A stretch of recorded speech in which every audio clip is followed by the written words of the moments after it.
What's up, Otakuans? Welcome back to another episode of the Otaku Octagon. And look who's got a letter. Yes, you already see it. We got a new box for us to unbox today. So let's go ahead and rip it open and see what's inside.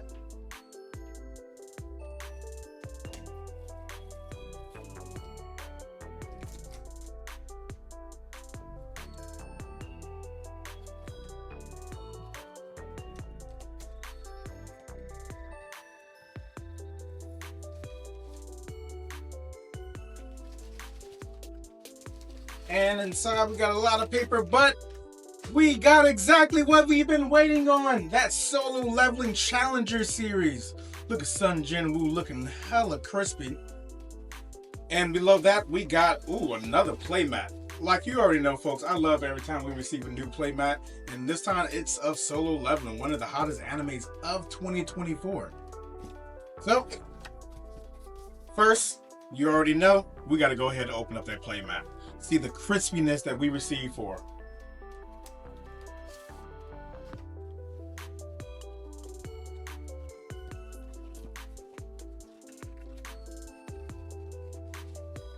All right. We got a beautiful Universes logo. And when we spread it out, we get Sun Jin Woo looking like the boss man he is. That's pretty clean. I can't lie. That's pretty clean. I love the purple on the blue.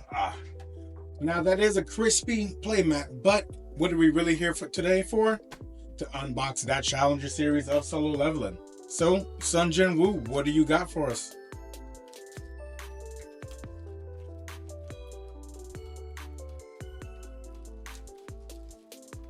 All right, there it is.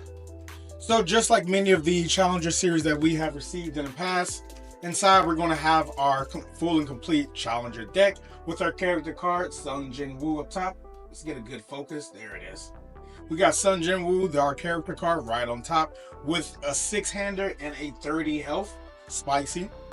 Of course, if you're new to the game, we do have a Universes, kind of a card game how-to, talking about the different cards that are within the deck, as well as if you do want to get into it, maybe you want to actually start playing more competitively, we also have a QR code here that you can always access that will direct you to UGN, and you can go ahead and create your profile.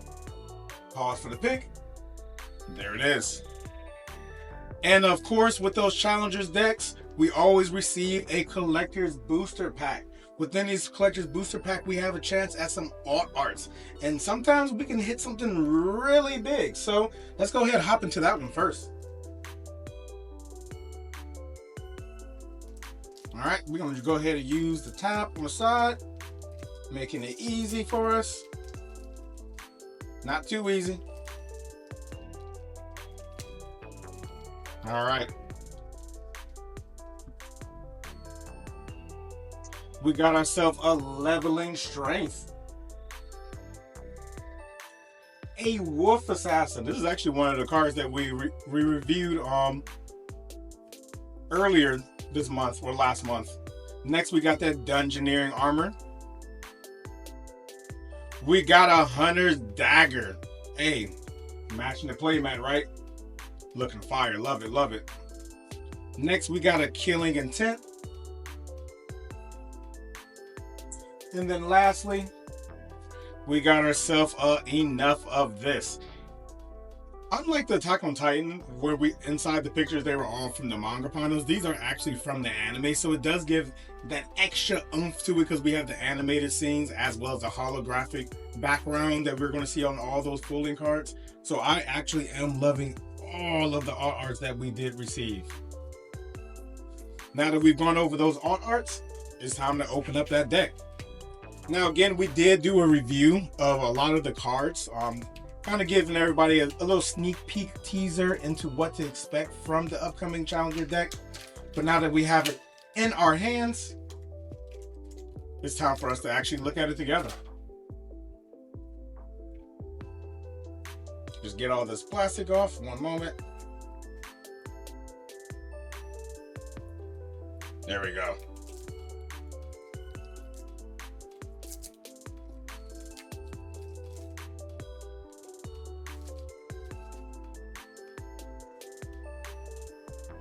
Again, up top, we have our character card, Sung Jin Woo, E rank hunter.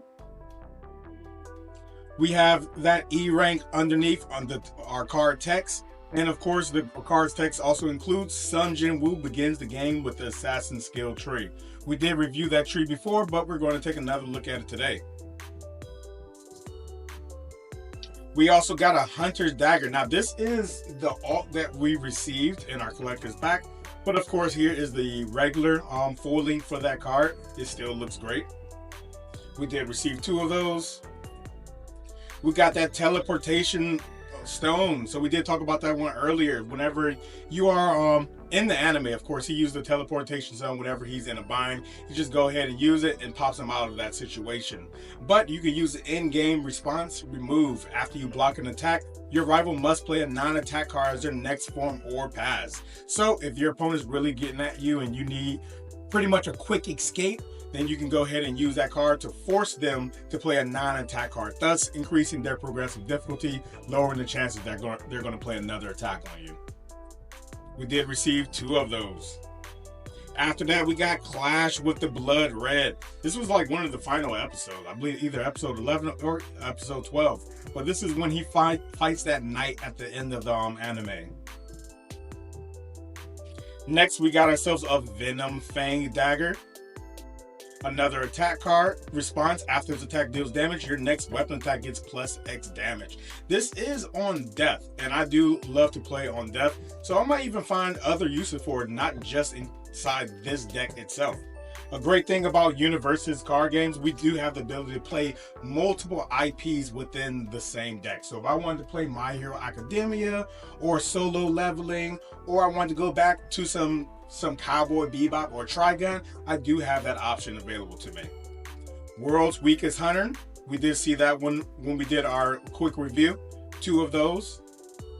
We got that double dungeon right at the beginning of the series when our boy Sung Jin Woo gets trapped and his whole life changes. And there's that assassin skill tree. So again, with this character card, as you are progressing through the game, there are going to be points where you can basically skill up. And when you do skill up, you're able to get these additional enhances for your character card. And this is specific to Sung Jin Woo. So you can't necessarily pull out Toga or Midoriya and start to use the assassin skill tree. This is specifically for this character card. We got ourselves a Determined Cut. So this is our first card that isn't foiling, but totally cool. We did get 3 of those. Enough of this. Another attack. Grasp for Survival. Response: after you block with this card, you gain 2 health.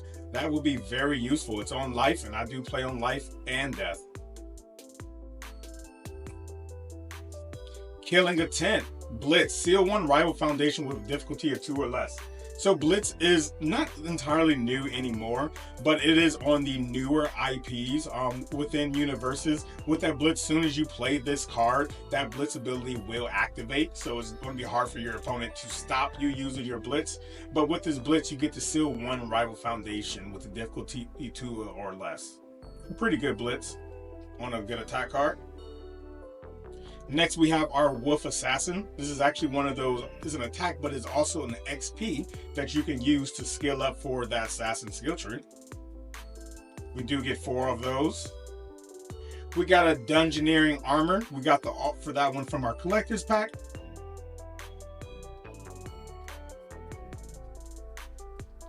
We got a Fateful Decision. Can't really tell whose eye that is, but it's really good art behind it regardless. Enhanced, this attack gets -2 speed. You do have to commit this card to -2 speed on this attack. Or enhanced, after you play a block, it gains breaker 1. That might be very useful. Of course, adding in those breakers, if it already has breaker, now you're getting an additional breaker to it. But the cost does involve committing this card. And committing is simply, right now, it's uncommitted, turning it to the side, that means it is committed. 4 of those. Next, we got Improving Skills. Another XP card. Sacrifice 1 foundation. This attack gets +1 speed. So you can keep it around for its enhance, or you can actually use it as XP to level up your character. Item menu. After you remove this card from your hand, draw one card. Can be useful, definitely. Leveling strength. Another XP card. This attack gets +2 damage, but you do have to commit it. And now we get into our loot box. This is actually one of the earlier ones that we did show everyone in our little teaser. It is an XP card, but it does have an enhanced flip. Build the top card of your deck. At the end of this combat phase, add that card to your hand. So you can build the top card of your deck, meaning put it down with your foundations, and then at the end of the combat phase, you can go ahead and add that card to your hand. So hopefully you get a great pull from that. But we do get 4 of those with this challenger deck. Next, we have a Serpent Scramble, a breaker card. So if you want to use that other card to give this an additional breaker, you do have that ability to do so. Timely Recover, sacrifice, gain 2 health. So we do have the ability to gain health as well as dealing damage to our opponent. So this one is going to help you gain that health back. And we did receive 4 of them. And there it is. Those are all the cards that you're going to find in that Solo Leveling Challenger Series deck. Honestly, as we talked about when we first revealed this deck, it's pretty OP. It's pretty powerful. It's overly powerful. So whenever you are playing the game, pick yourself up one of these decks, you're going to jump right into the game with the best of them. You're not starting off all the way at the bottom where you need to build yourself up. You're starting off with a fully complete deck that you can sit down at the table and start knocking heads. Well, that is all we do have for this unboxing of Solo Leveling. Again, we appreciate Universal for the opportunity to unbox these cards for you all. Hopefully you did see something that you like. And if you did, you can always drop a comment below if you want more information or you just need to know, how can I get into this card game? But until then, peace.